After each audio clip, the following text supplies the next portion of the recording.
A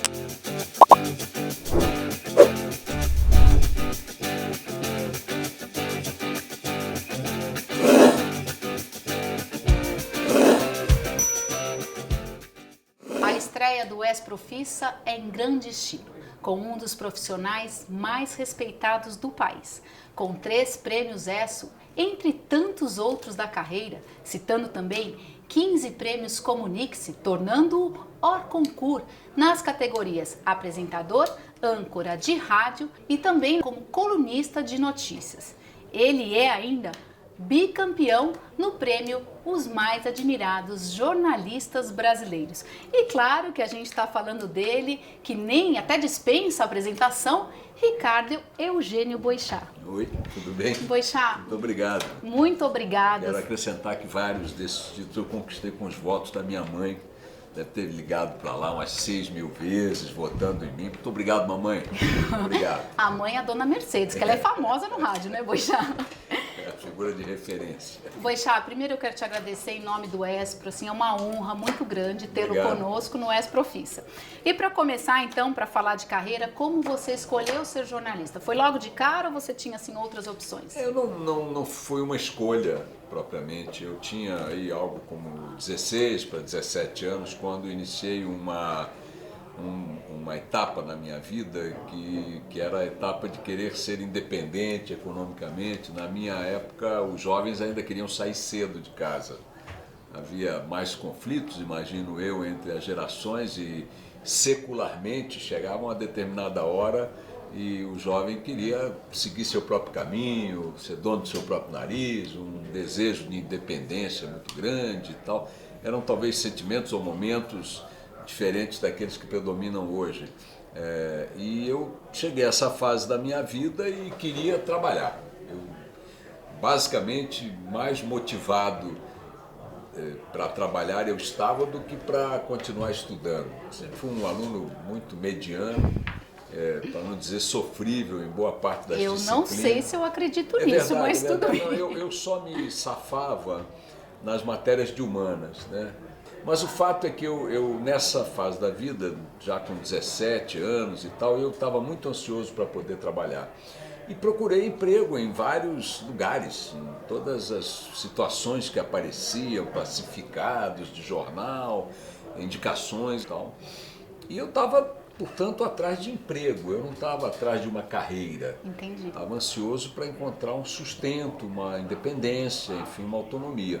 E o jornalismo aconteceu por acaso. Eu fui à casa de um pai, de uma ex-colega de escola, àquela altura, e ele conhecia alguns textos que eu fazia e tal. E ele disse: você gosta tanto de ler, você gosta tanto de debater, você escreve, gosta de escrever.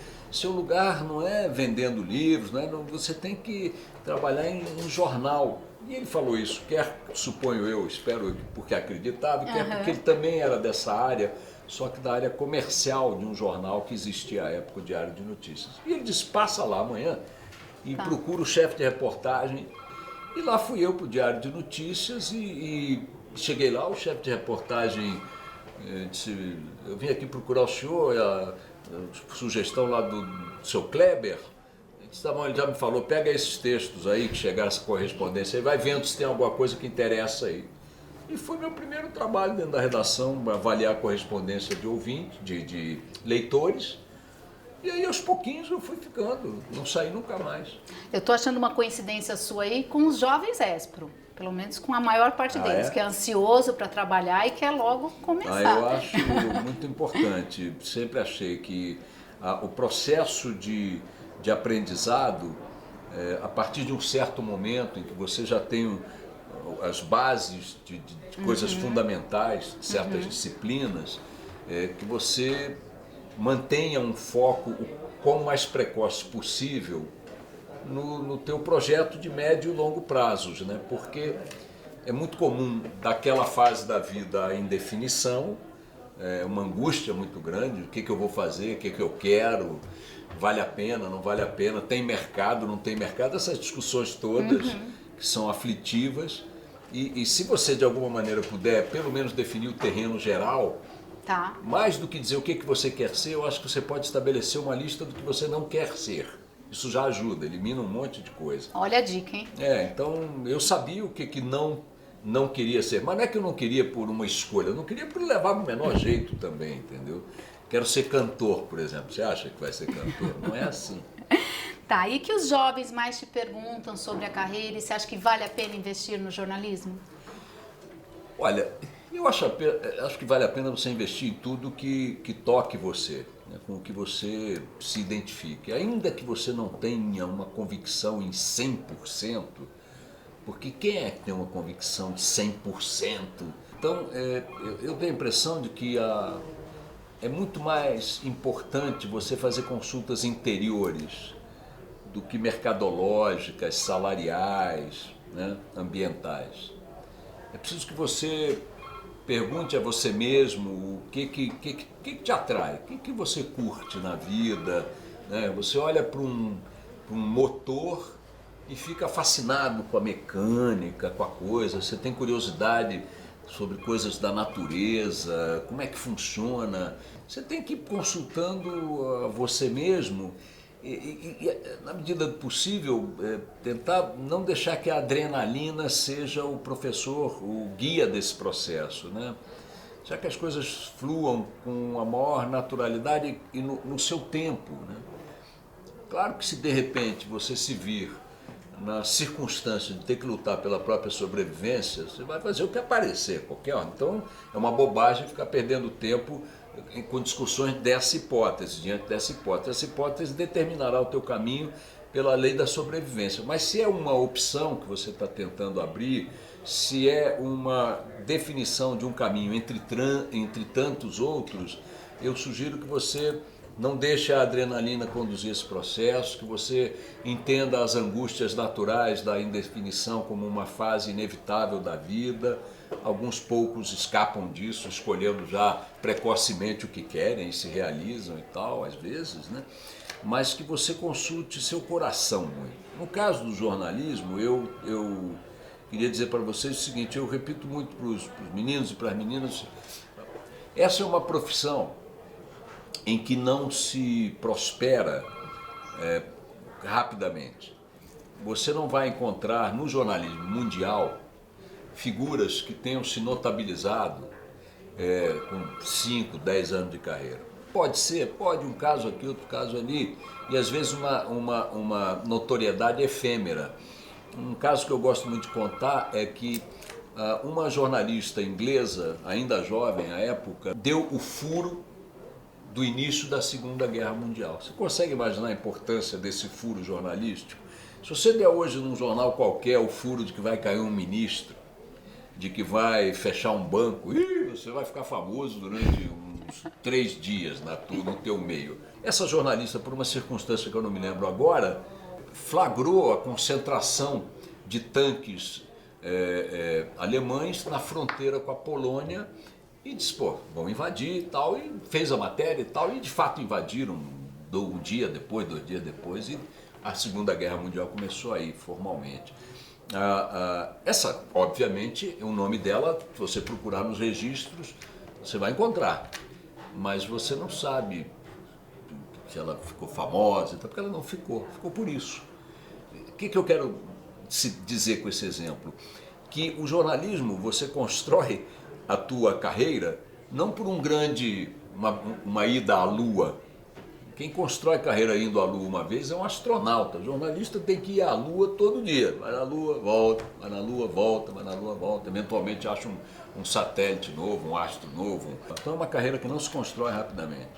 Não sendo construída rapidamente, e sim ao longo do tempo, o salário também vai por aí. Os salários, aliás, são, na média, baixos.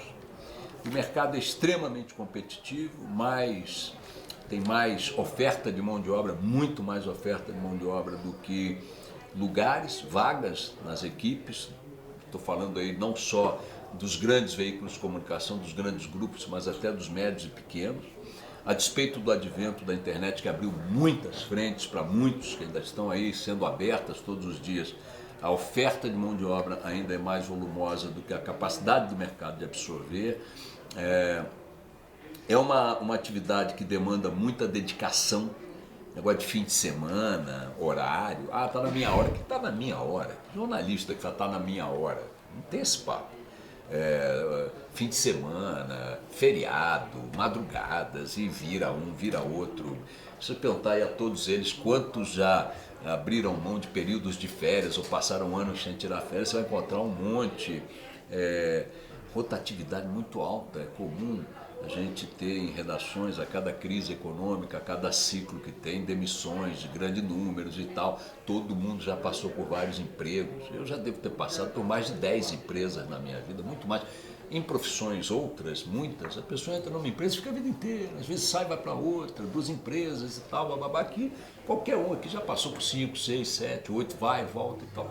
Aí você vai dizer, porra, Boechat, você está falando com jovens que podem ter a pretensão de querer ser jornalista. Só falou coisa apavorante, o salário é ruim, a rotatividade é alta, a oferta é não sei o quê, os horários não sei o quê, não tem férias, não tem folga, não tem domingo, bababi. Pô, tô com ódio dessa profissão, tá? Então por que você está... Porque também tem o seguinte, a síntese morre-se de várias coisas no jornalismo, menos de tédio. Dependendo da escolha de vida que você faz, garantir que você não terá tédio na vida já é uma maravilha. Grande para mim é fundamental. Para mim é fundamental. Então, é preciso que você consulte o seu coração. Seu coração vai te dar uma resposta positiva. Isso aí te fascinou? Você achou isso legal? Porque, por outro lado, tem tudo isso, mas é um ambiente muito estimulante, um ambiente desafiador. Todo dia tem discussão boa.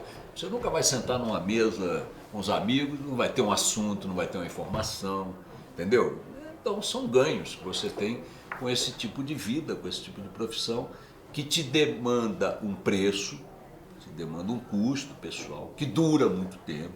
No meu caso deu certo, outros não dão certo, mas eu diria assim, se você fez a consulta ao seu coração e ele, opa, gostei dessa conversa, mete os peitos que é bom. Bom, Boechat, com tantos prêmios, a gente sabe que você deve ter ido várias vezes à Lua e voltado, né, nesse sentido. Jogado muitas nesse vezes. Caminho todo aí, me conta uma gafe, uma história engraçada, só tem uma. Milhares, imagina, toda hora tem, toda hora é errar nessa, porque você tem no jornalismo uma série de, vamos chamar assim, compartimentos, né, de fatias. Vamos imaginar o jornalismo como um bolo, uma pizza gigantesca com 50, 80 fatias. Aí você tem uma editoria, dentro da editoria você tem várias funções, você tem o editor, você tem o cara que fecha, o cara que apura, o cara que... Eu fiz, ao longo da minha carreira, muito mais a atividade de colunista e de comentarista. Estas atividades que eu desempenhei e ainda desempenho fizeram de mim, mais do que outras funções dentro das redações, um profissional que responde por todo o processo, do início ao fim. Eu apuro, eu checo, eu escrevo, eu divulgo, eu formato e eu comento. Agora você imagina um profissional como é um colunista, e como fui eu durante mais de 35 anos fazendo coluna diária, que ele tem a fonte, ele tem que cavar a fonte, tem que conseguir uma notícia exclusiva que ninguém tem nesse mundo de internet, todo mundo sabe tudo. Ele tem que apurar, ele tem que checar, sem deixar que a notícia vaze, ele tem que escrever, ele tem que editar, dar o destaque, o tom. É evidente que essa taxa, esse controle de qualidade do processo, ele é menor pela própria natureza do processo. Isso faz com que você fique muito exposto. E muito exposto aos erros também, tanto quanto os méritos acabam sendo muito mais exclusivos, mas você está mais sujeito a errar. Até porque a tua pretensão nessa área é sempre a de furar todo mundo. Tá. Então você está além das linhas inimigas. E é claro que nesses quase 50 anos fazendo isso, quer no campo da apuração e do colunismo de notícias diário, quer no campo da análise, do comentário, da prospecção, de arriscar um palpite e tal, eu vivo dizendo que a minha língua está na guilhotina o tempo todo e não tenho nenhum constrangimento quando meto a cara e erro no prognóstico, porque eu já já na colocação desse problema, eu já digo, olha, eu vou fazer aqui uma observação que é a minha percepção das coisas, não tem nenhuma pretensão de ser oráculo, de ser pitonisa, não é a minha. Eu estou aqui colocando uma reflexão que me soa coerente neste momento, diante dos fatos, das circunstâncias, muito mais para provocar uma reflexão no público, e você que está me ouvindo ou me assistindo. Esta forma de me relacionar com a minha análise, com meus comentários, me dá o conforto de ter sido absolutamente sincero na colocação e, portanto, eu sofro menos ou quase nada quando eu digo, porque aí eu volto ao assunto, eu quebrei a cara, ela foi-se embora ali. E nesse sentido, como colunista mais no campo factual das notas, eu errei, dei muitas barreiras. Uma vez eu matei o Altamiro Carrilho, que foi o maior flautista do Brasil. Eu, numa ocasião, fui dar uma nota e meti lá como o saudoso Altamiro Carrilho. Aí no dia seguinte o saudoso Altamiro Carrilho me ligou. Disse, ô Boechat, você me matou, eu tô vivo. Porra, Altamiro, desculpa. E aí eu no dia seguinte me retratei, claro, pô, que absurdo, a coluna. Passaram-se 12 anos, sei lá, 15 anos, e o Altamiro morreu. Dessa vez de fato. E aí o editor-chefe do Globo, à época, Luiz Erlanger, me ligou. Eu já estava trabalhando na Band, ele continuava na Globo, disse, Boechat, estou te ligando para parabenizar por seu furo com 12 anos de antecedência.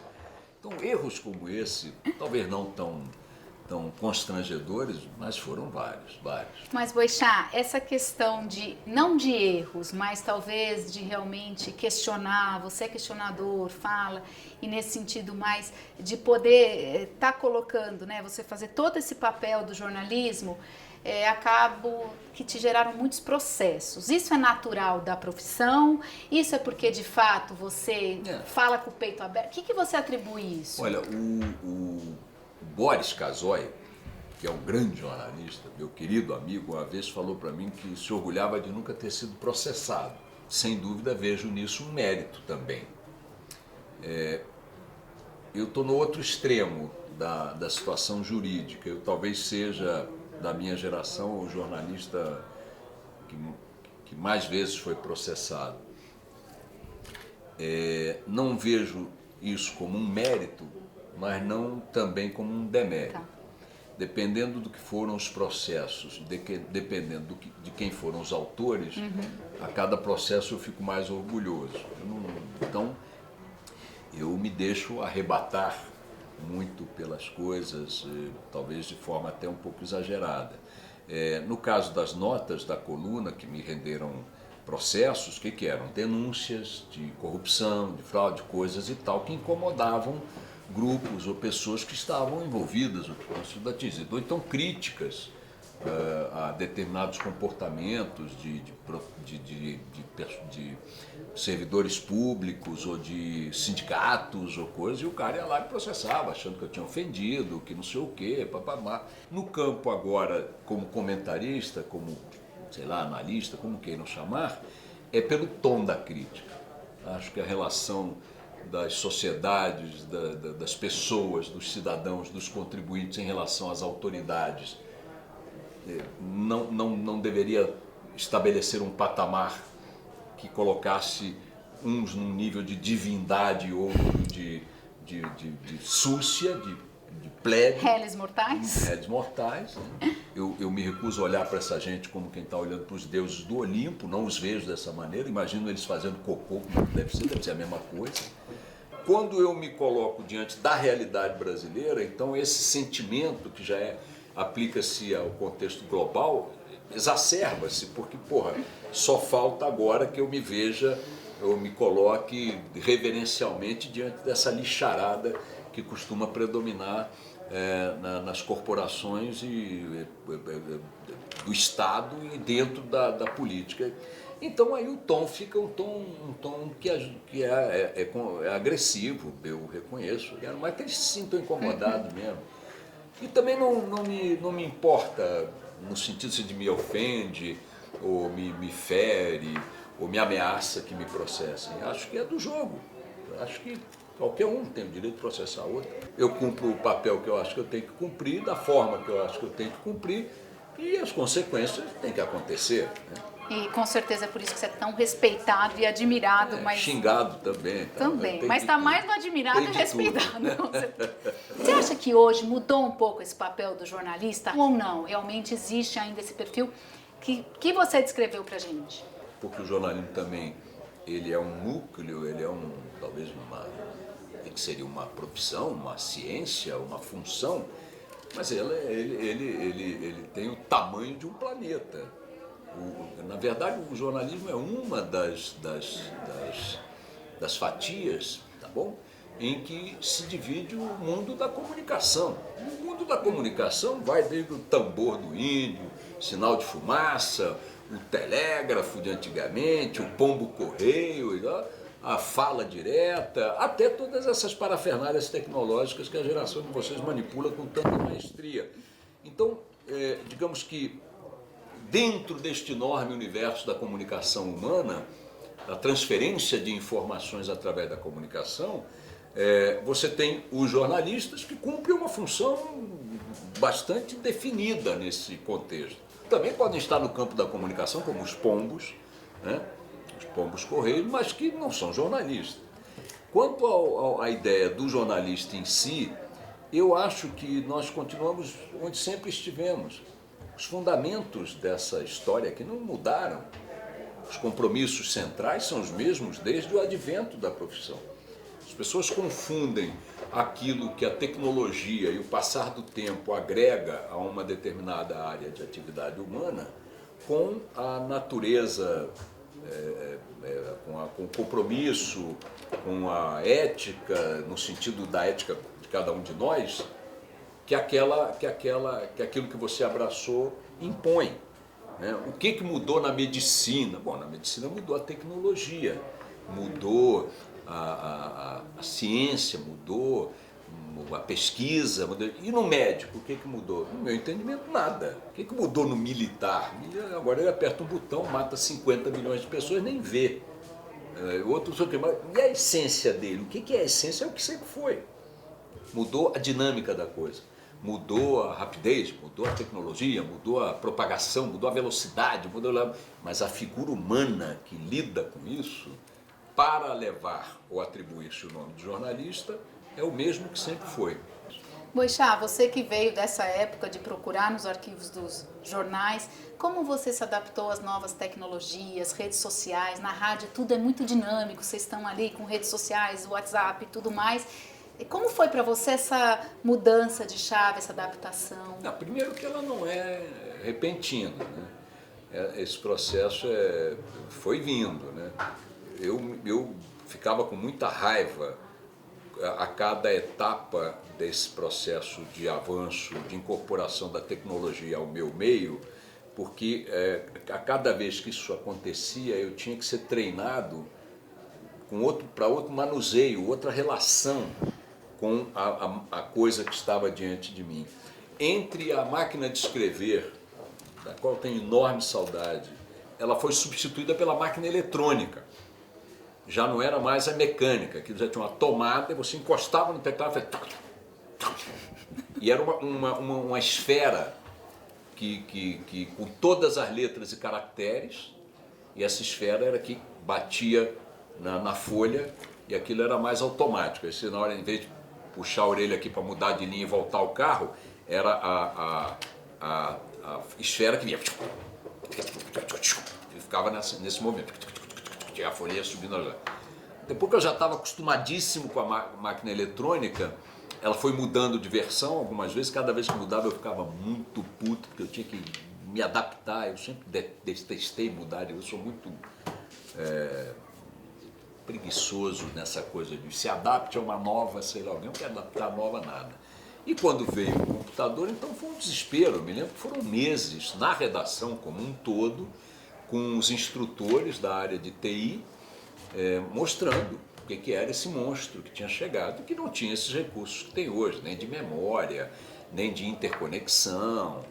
Eu não acho nem que precise se dizer que há uma adaptação, como se de repente fôssemos aborígenes, né, que nos deparássemos com a chegada da luz elétrica, ou de um rádio, ou de uma televisão. não teve um choque no sentido, teve um chatice de ter que mudar o meu hábito, uma coisa meio romântica e tal. Nas redes sociais também, foi tudo um processo. Eu não tenho muita interação, porque deliberadamente não. Então, por exemplo, eu não tenho WhatsApp, eu não tenho blog, eu não tenho não sei o que e tal. Eu manuseio 3 coisas desse mundo tecnológico. O computador com e-mail, tá? Eu uso muito e-mail, recebo e mando. Eu tenho o SMS no meu celular e só. Eu não tenho as outras coisas. O Facebook, eu tenho um Facebook, mas eu raramente mexo com ele. E vou te dizer, não é que eu tenha nenhuma resistência a isso e não acho fascinante. Acho bacana e estimulo a todos que queiram navegar por aí, que naveguem, mas é porque, como eu divulgo o meu telefone no ar, o número do meu telefone no ar, e é esse telefone que eu carrego, é o mesmo pelo qual minha mãe fala comigo, minhas filhas, minha mulher, os ouvintes também, a minha porta de entrada do público é enorme. Então eu me abro para o público. Então, se eu me abrir para o público em 10 mídias diferentes, é evidente que eu vou estar enganando. Porque se eu tivesse o WhatsApp, se eu tiver não sei o quê, eu não sei como é que chamam os outros, Twitter, não é Twitter? Twitter, o YouTube, se eu tivesse essas Instagram, coisas, tem um monte. aí eu ia produzir gerar uma demanda que eu não poderia absorver. Seria bobagem, seria enganar o instinto público. A TV chegou ao Brasil em 1950 e teve aquele burburinho, o rádio vai acabar. E o rádio está aqui até hoje. Com YouTube, Netflix, agora é possível fazer transmissão ao vivo, agora vem o burburinho que a TV vai acabar. Qual a sua opinião sobre o futuro aí dessas mídias, TV e rádio? Não, vejamos, vamos começar pelo rádio, né? O rádio, de fato, havia, nesse período longo aí, que vai do início dos anos 50, com o advento do áudio associado à imagem na televisão e sua pulverização, a possibilidade de todos possuírem esse aparelho infernal dentro de casa, o velho e bom rádio, de fato, foi diagnosticado em processo terminal em vários momentos, né? Assim como o cinema, em alguns momentos também disseram que ia acabar por causa da televisão. O rádio acabou sendo favorecido por um fato incrível, que é o seguinte: ele é um instrumento portátil hoje, tá?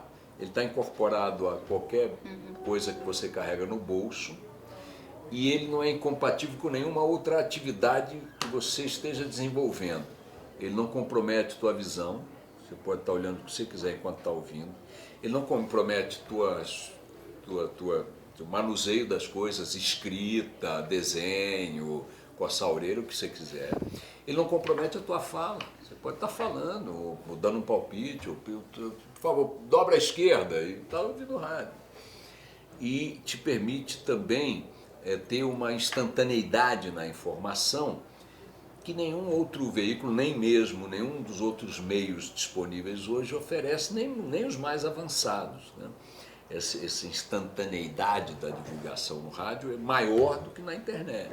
Então ele é o meio de comunicação por excelência. Ele não vou dizer que ele ressuscita porque ele não morreu, mas ele se revigora por permanecer e crescer de relevância num ambiente urbano cada vez mais congestionado, em que você se desloca cada vez mais demoradamente entre um ponto e outro, e em deslocamentos cada vez menos favoráveis a você abrir um jornal, como eu abri. Quem é que abriu, pega um bichão daquele, ó, Estado de São Paulo, na orelha da senhora ao seu lado, o saco do cidadão que está em pé, e o de tinta, e cai, sobra, como é que dobra, como é que não... Então acabou. Então, como é que é? Você abre o seu computador e fica ali, e a notícia? Como é que você acompanha a notícia? Você vai estar no rádio, é ali que você vai estar. E pela portabilidade. Você não precisa mais carregar o radinho de pilha. Agora ele está mais vivo do que nunca. Eu não sei que outra mídia se imporá a ele. Agora, no caso da televisão, Eu não creio que ela, como um instrumento, morra. Acho que é uma bobagem, pelo menos uma precipitação dizer isso. O que eu acho é que ela terá que se adaptar, assim como as circunstâncias e a tecnologia adaptaram o rádio a essa sobrevida e a esse vigor renovado, a televisão terá que trabalhar conteúdos e formas, né, e qualidades e tecnologias que a situem nesse mundo de grande concorrência. Quem eu acho que está numa situação de queda e que eu acho que é irreversível é o material impresso. Esse eu acho que com alguns anos, mais talvez décadas, vai desaparecer. Para a gente terminar, a gente está terminando, eu queria que você falasse um pouquinho da lei da aprendizagem, como você vê essa lei da cota de jovens aprendizes dentro das empresas. Olha, eu não sou um conhecedor do conteúdo da lei, aliás, vocês estavam me dando uma cola aqui antes do programa, quando eu pedi detalhes a respeito. O estímulo é bom, o insumo é bom, né? Como eu sou um anti-Estado, não que eu não goste do Estado presente na vida dos povos, das sociedades ali, é insubstituível o Estado na segurança, o Estado na preservação da integridade do território, enfim, essas coisas pétreas assim que o Estado, gosta de Estados fortes nessas áreas, né? E tudo onde ele puder não estar, eu prefiro que ele não esteja. Não gosto, portanto, do que deriva da presença do Estado como regulador, como, sabe, ficar ditando regra. Bom, se você quiser ter um jovem na sua empresa, você tem que fazer assim, assim, assim, assim, assim, assim, assim, você te enche o saco. Filosoficamente, me surpreende um pouco que você precisa de uma lei para dizer para a empresa que ela tem que procurar mão de obra nova, renovável, novas ideias e tal, nos jovens. Vai procurar onde? Comigo? Não vai achar.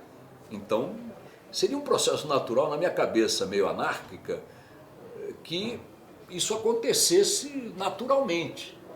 As empresas tivessem portas abertas dentro de suas áreas de interesse para os alunos que se destacassem aqui e ali, para os jovens que estivessem na fase de formação final e tal, bababi, bababá. Havendo uma lei também não há porque jogar pedra nisso, até porque, realisticamente, pelo que me explicaram aqui, ela mexe definindo algumas garantias, alguns limites. Você não pode pegar o aprendiz para substituir mão de obra profissional por um menor preço. Você não pode perenizar o aprendiz. Você contrata o cara como aprendiz, ele é aprendiz por 30 anos, sacanagem. Você não pode submeter o aprendiz, que é um jovem, que precisa estudar, a uma rotina, uma carga horária que o impeça de fazer o que ele tem que fazer, que é estudar, se aprimorar. Você não pode colocá-lo em atividades de risco, em determinadas atividades insalubres e tal. Então, esse regramento eu entendo, sabe, o balizamento. O além disso, eu preferiria que acontecesse naturalmente. Agora, quer por uma forma, uma lei mais engessante, quer por outra, deixando que os atores da sociedade, enfim, se movam no sentido de encontrar seus melhores caminhos, olho com muito entusiasmo, com muita simpatia e de uma forma um pouco fatalista, porque, como eu disse, você tem que abrir caminhos para os jovens acessarem o mercado, porque se eles não o fizerem, o mercado vai acabar. Prometo que é a minha última pergunta. Ao longo da entrevista, você deu muitas dicas de vida, de jornalismo, de carreira para os jovens. Tem um conselho específico que você queira deixar para a pessoa que está começando lá no primeiro emprego? Olha, cada situação é uma situação, cada um de nós é um ser, nós temos tantas diferenças e tal, que eu sempre tenho muito receio assim de dar a ideia, eu tento passar a ideia de que há uma regra. Não há regra, então se não for assim, está roubado. Não, se não for assim, você vai se dar bem por não ter sido assim, né? Eu, quando percebi que tive uma oportunidade que de alguma forma me indicava que era por ali que eu poderia caminhar por mais tempo, que não era uma coisa quebra-galho, de vendedor, Minha gente, até me inscrever em equipe de venda de sepulturas em cemitério, eu me inscrevi. com 17 anos, era o Cemitério Parque Jardim da Saudade, um descanso eterno cercado de flores. Não me botaram na porra da equipe porque eu era menor de idade. Eu me lembro de uma coisa muito engraçada, tinha um sino dentro do salão de vendedores. Quando um vendia uma sepultura, ele ainda tocava o sino para comemorar. E aí o que me chamou muita atenção. Uma vez eu fui no edifício Avenida Central, no Rio de Janeiro, na Avenida Rio Branco, tinha lá um anúncio, estamos formando equipes, pessoas jovens e tal, bababá. Fui lá. E era uma picaretagem, o cara disse que estava formando equipes para trabalhar em filmes. Eu digo, mas como é que funciona aqui? Você está montando um elenco? Na verdade, um elenco reserva. E a inscrição seria hoje assim, R$ 150. Eu digo, meu irmão, eu não tenho grana para voltar para Niterói, minha carreira de ator acaba aqui. Estou dizendo isso para contar o seguinte, que eu fui procurar tudo. E quando essa oportunidade surgiu num campo em que eu me vi mais inserido pela consulta ao coração, eu me agarrei, olha, com unhas e dentes. Era para ficar... Eu era um jovem aprendiz, poderia se dizer, com 17 anos. Era para ficar 6 horas na redação, eu ficava 16. Era para não aparecer no sábado, eu aparecia.